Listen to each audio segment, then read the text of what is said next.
За поддержку канала большое спасибо двум его спонсорам Антону и Ананасику, двум чумбам-богам. Я приветствую тебя, Чумба, с тобой Рабаши. Сразу же ремарка. Азашера персонаж из новелл по Бличу, это не фан-перс, так что вот сразу обозначил. В манге и тем более в аниме информацию о нем вы не найдете. Видос сделан по заказу Ананасика, он выкупил тему на аукционе. Поэтому благодарности, конечно же, ему. Еще важная инфа, я создал телеграм, и у меня есть группа ВК. Туда буду дублировать контент и кидать то, что блочит YouTube. Так что если красную кнопку или же Тытуб заблокируют, рекомендую подписаться. Конец ремарки. Соя Азашера или же Кинпачи Азашера. 8-й Кинпачи и, конечно же, бывший капитан 11-го отряда. Начнем с истории персонажа. Будущий Кинпачи родился в благородном клане Азашера. В те времена кланы враждовали между собой, подстраивая ситуации и обвинения для ликвидации друг друга. Конечно же, ради власти и социального статуса, куда без этого. В тот период времени клан Азашера был известен всем благодаря своим навыкам владения меча и, конечно же, кида. Причем на таком уровне, что они без труда пережили как междоусобные войны, так и вообще выбились на самую верхушку благородных семей. Однако, как говорится, хорошие времена рождают слабых людей, поэтому клан Азашера выродился и превратился в самодовольных и озабоченных деньгами слабаков. В раннем детстве сам Соя рос по тем же принципам, в отличие от его сестры, которая хотела стать синегами. Свое стремление она формулировала следующим образом: деньги когда-то закончатся, но не честь. Она хотела сохранить гордость и былое величие семьи и пыталась убедить Сою в этом, однако он отказался. Спустя немного времени другие дворяне сфабриковали преступные дела против семьи Азашера, и весь клан был приговорен к смертной казни через сражение с пустыми. Все 344 человека, включая Сою и его сестру. С небольшим условием: выживут те, кто убьет пустого. Так как долгие годы клан Азашера беспокоился лишь о деньгах, никто не мог победить одного единственного пустого низкого ранга. Дворяне сначала хотели стравить брата и сестру, заставив убивать друг друга, однако оставили их на десерт,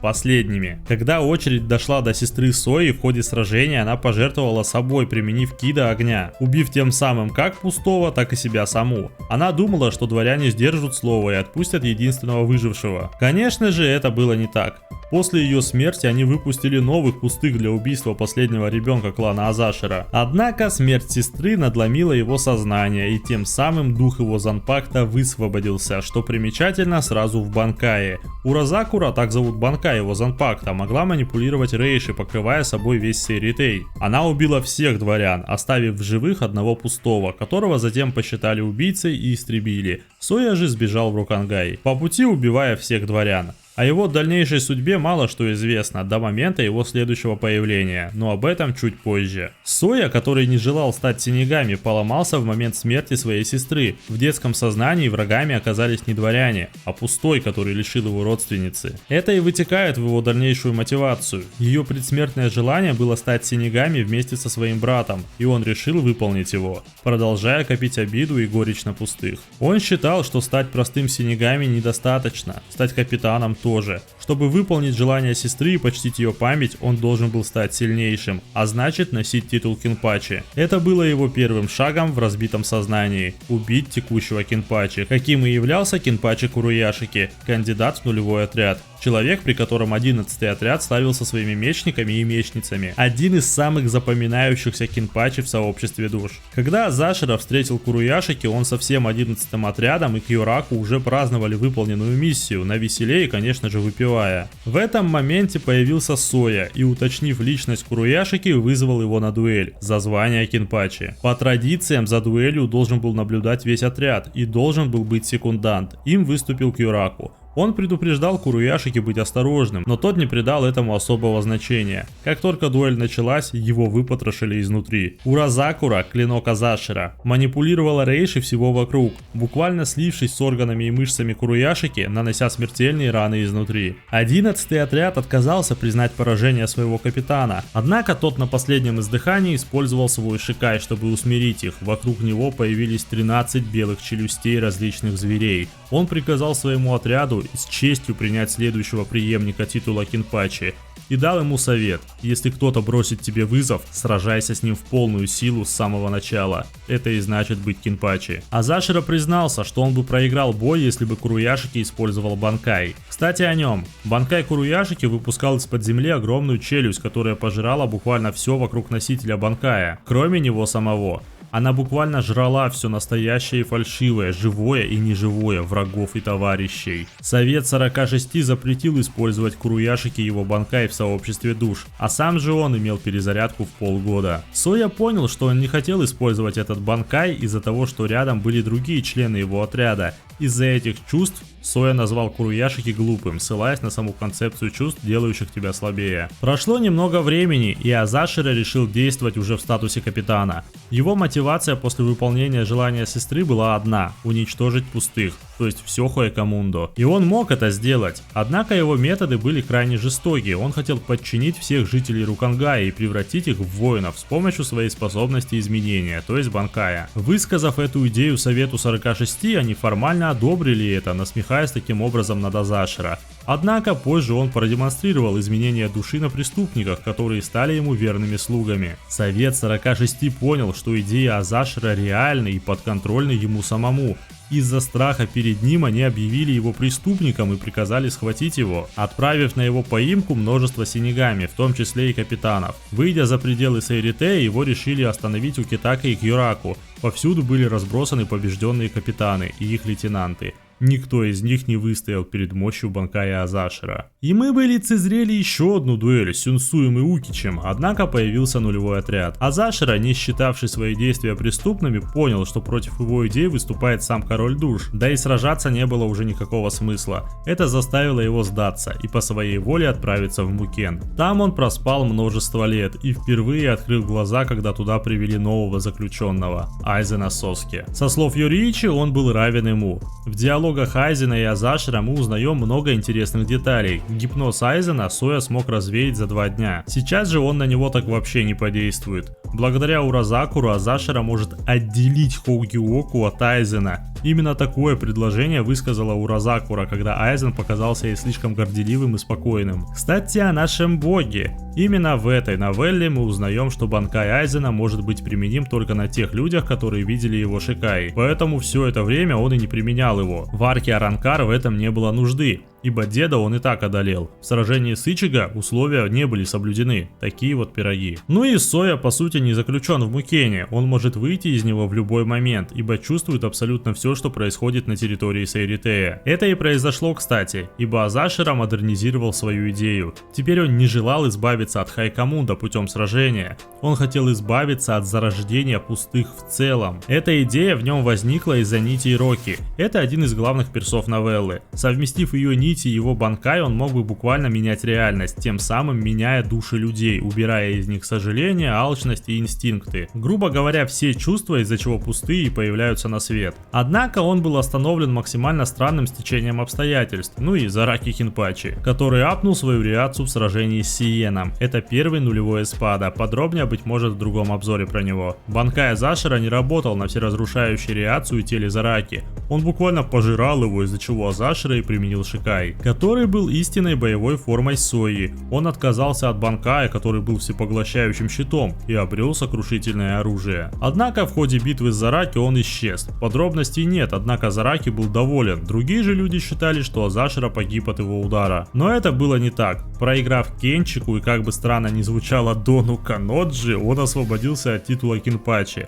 Это поражение заставило его прийти к тому, о чем говорил Айзен. Поражение, которое делает тебя сильнее. Соя встретился с Кьюраку, попросив поставить на могилу Куруяшики немного саке от него, и вернулся в камеру перекинуться парой слов с Айзеном, который в своей манере, конечно же, захейтил короля душ, назвав его средним родом, ссылаясь на его бесполезность как марионетки. Азашира же уклонился от этого диалога и сказал, что в следующий раз, когда они с Айзеном увидятся, он будет другим человеком. Это заинтриговало второго, и он сказал, что будет ждать, кем станет Азашира: хорошим напарником или хорошим противником. В Мукен вновь возвратилась тьма. Азашира вернулся в свою камеру. У него в руке была инъекция сверхчеловека Маюри. С ней 1 секунда казалась сотней лет. Он вколол ее себе в шею, ему нужно было время. Он позвал Уразакура. Та рассмеялась и спросила, уверен ли он, что хочет провести столько времени наедине вместе с ней. Он сказал, что хочет забрать все то, что оставил ей на сохранение. Это может занять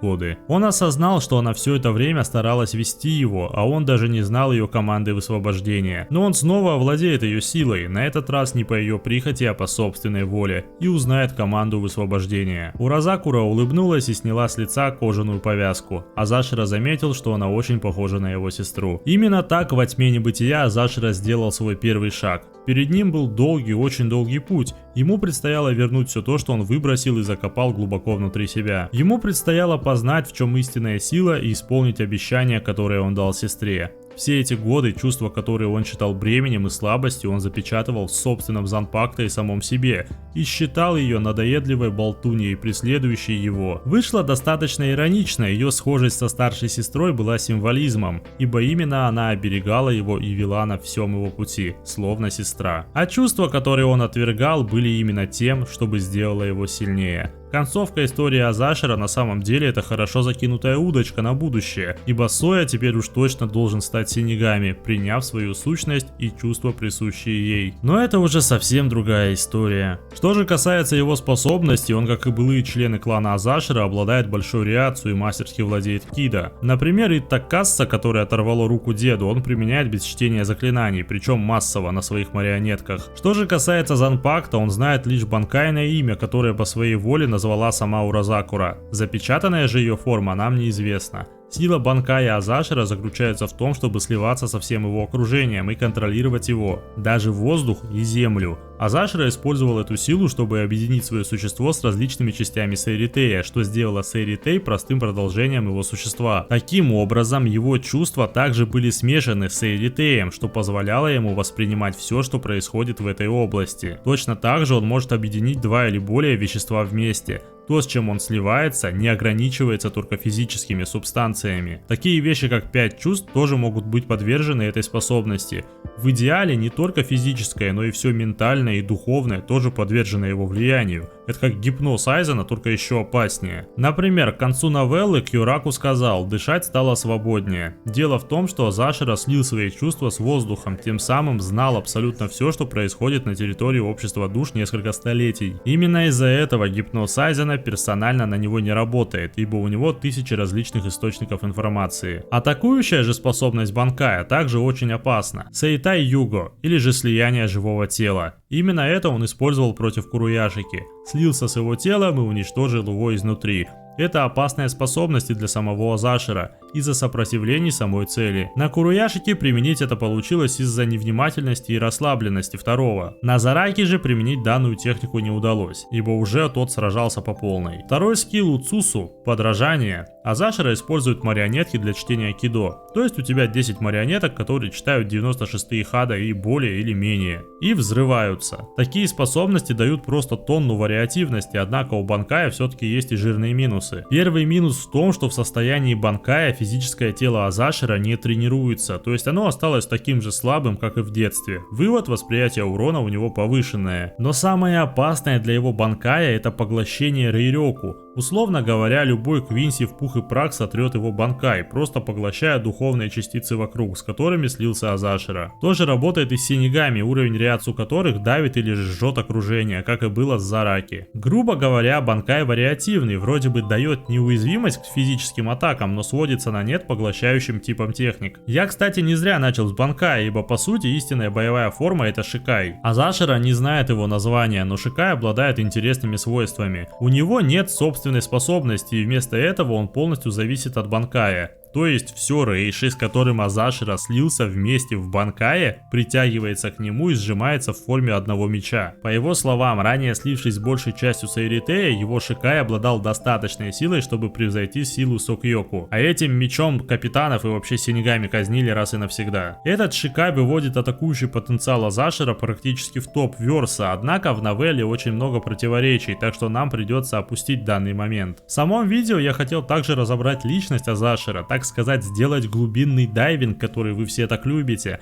Однако это уже тема для отдельного видоса, так что как-нибудь потом. В любом случае, спасибо вам за просмотр, я надеюсь, многим было интересно смотреть и слушать историю Азашира с авторскими скетчами. Да, художник по ссылке в описании любезно накидала изображений, чтобы вам было приятнее смотреть ролик, а не просто слушать мой голос. Поэтому не забудьте сказать Алене спасибо. Ну а с тобой был Рабаши, благодарю тебя и увидимся в следующем видеоролике Чумба. Ну и шейхи в конце по золотой традиции, запомните эти ники.